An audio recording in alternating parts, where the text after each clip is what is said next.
and welcome back to the Witching Hour. This is our little time when we read some scary stories and play some nice, cozy autumn games for now until we get into the scary stuff later on in the month. I hope you're enjoying this so far. I know I've got the Witchmaster's key on my thumbnail, but I might get that updated, but I'm glad you're here with me. Today we're going to keep reading more stories. These haven't been too scary so far, so we'll see if they continue. Hello. Have you ever gone for a walk in the park? Do you like getting out in nature and enjoying the green trees all around you? Or maybe you like going in the autumn and feeling the crunch of the leaves beneath your feet? Well, in today's story, Sandy takes a walk in the park against her mother's better judgment. This is The Park by Phyllis Einstein. Don't cut through the park at night, her mother had said. So of course here she was, in the park, on a night so overcast that even the full autumn moon was just a faint pale patch overhead. Everyone who lived west of the youth center cut through the park to get home after a game. Going around added 15 minutes and almost an extra mile to the trip. Too many trees in the park, her mother had said. Too many places for muggers to hide. Sandy had laughed at that, calling her mother a worrywart. But always before, she had crossed the park in a group of at least a dozen. No one would bother 12 tall, well-muscled basketball players, even if they were all female. But tonight, she'd stayed late to help clean up the gym, a chore few players or spectators cared for, and everyone but the coach was gone by the time she was done. He'd offered to drive her home, but she just waved and said she'd be fine. She didn't feel so fine now, nearly halfway along the concrete walk that bisected the park in a series of lazy curves. There were 8 streetlights along the walk, old-fashioned ones like slender chess pieces, each lamp topped by a queen's crown. She'd counted 4 of them so far, and though she knew they were equally spaced, the stretches between them seemed to be getting longer and longer.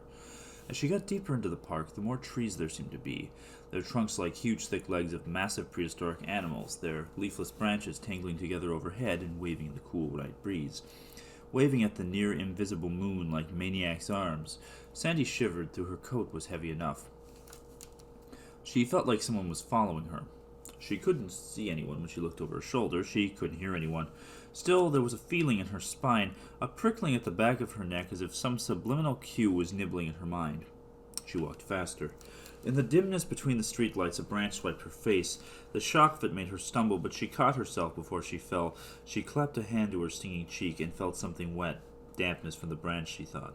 Then she peered again at her fingers and saw something dark. Blood. She felt her cheek again, and the pain was too sharp for a surface scratch. She pressed it with the sleeve of her jacket. Why did the park authority let branches hang so low over the walk? She could see the stain on her sleeve. God, I might need stitches. Leaves rustled behind her, and she looked back sharply. The path was empty, but anyone could be hiding among the tree trunks where the leaves were thick underfoot. She turned toward home and began to trot. The next streetlight was up ahead, finally, number 5, 3 more than the end of the park. She was tired from the game, and her legs ached, and the steady drip of blood down her cheeks stung and tickled at the same time. She reached the light, touching it with the tips of her fingers as she passed, and kept going. The rustling was still behind her, but now it seemed to come from both her left and her right, as if 2 runners were pacing her, each a half-dozen steps back. But when she glanced back, she couldn't see anything. Wasn't an animal? 2 animals? She ran faster, her mouth wide open, sucking air. Light number 6 seemed a mile away, down an empty concrete walkway. Impossible, she thought, just my imagination. And she looked back again. Just a quick glance toward the rustling. Nothing. And then she slammed into a bough set like a roadblock across the path, a bough nearly as thick as any prehistoric behemoth's leg, and she would have somersaulted over it, except that another bough smashed into her back, pinning her against the first. Then another bough swiped at her face, and there was much more blood this time, much more, though Sandy didn't care any more. The rustling leaves caught up with her then, and swirled and skittered about her like excited dogs, while the trees of the park crowded around her and divided her up among themselves until there was nothing but blood, and the leaves took care of that. Did Sandy's mother know that the trees in this park were dangerous? How do trees come to life and destroy someone? Was this all just a terrible nightmare that Sandy was experiencing? We don't know this, but this is definitely a bone-chilling story. Remember to keep this in mind the next time you decide to go walking through the park at night. We'll see you next time on The Witching Hour. Hello and welcome to a cozy autumn game jam game for 2022. on Itch.io. This is Almost Autumn. Definitely another game that we're interested in playing here. Let's look at how to play. I'm interested. This is a game by Pandy, yeah. So I'm looking into like all the cozy autumn games for now. We'll get into the spooky stuff later on. How to play: walk forward, up arrow, down arrow. Look around with the mouse. We can jump in this game. We can kick, and run. It's a game about trying to start autumn. So here we go. I'm kind of loud volume, man. That's it. Okay. Well, the good thing is I have ways of making you turn down the volume. There. That's a bit less. So, what are we trying to accomplish here? There's this big floating pumpkin. Hello there, will you help me with some stuff? I need to help start autumn. First, I need you to collect 10 flowers for me. You should find them somewhere around the red trees.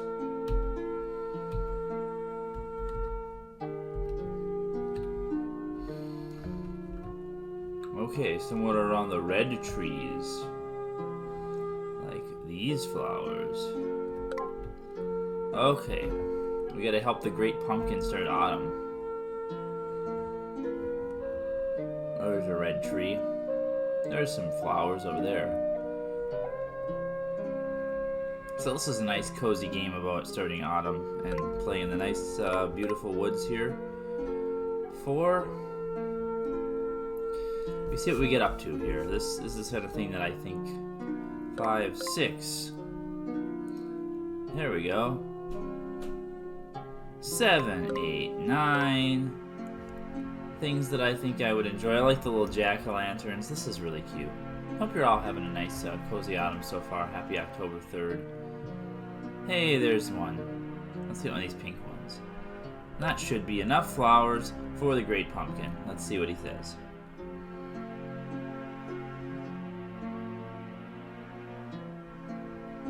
Great job. Now I need you to kick down every green tree you find. 3 will be enough for now. But don't worry, I will grow them back with autumn colors, because I'm a magic pumpkin. This is how you get trees. You destroy them. Oh. Do I actually just walk? No, I have to click. Okay, he does kick. Destroy every green tree you see. But 3 will be enough. Oh, you can't even do more than 3. I like his kick animation. Somebody put a lot of effort into that. What a work into that. Oh, there's a counter in the upper left that tells me what I've done. Thank you. Now I can replace them with yellow ones. More suitable for autumn, don't you think? I need to plant more pumpkins, but I need some more seeds. I want you to collect 5 pumpkins for me and I will do the rest. I am the most amazing pumpkin in the world. I can do anything. I don't know why I'm giving it that voice. Yeah, this is just a game about running around and doing this. This isn't a pumpkin. No. No, it's not a pumpkin. Sorry. Is this one I can pick up? 3. There's a pumpkin patch over here. 4. Oh, I can actually pick up the jack-o'-lanterns too. They count.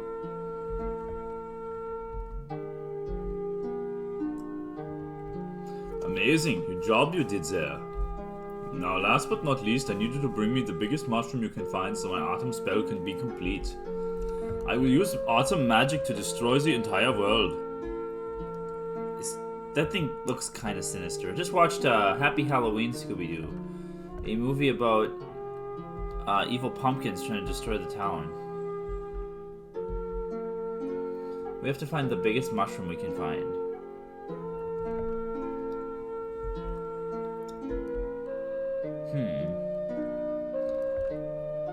This is actually really peaceful. And relaxing. And nice. Yeah, my autumn's been good so far. Been having a nice time with... I got some pumpkins already. Is that a mushroom? No, it's a rock. And I'm just enjoying. I made an apple pie.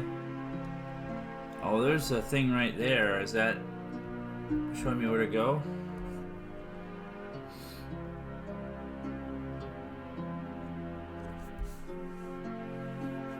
Yeah, it's right there. Okay, it's showing me where to go. Those little sparks. Nothing.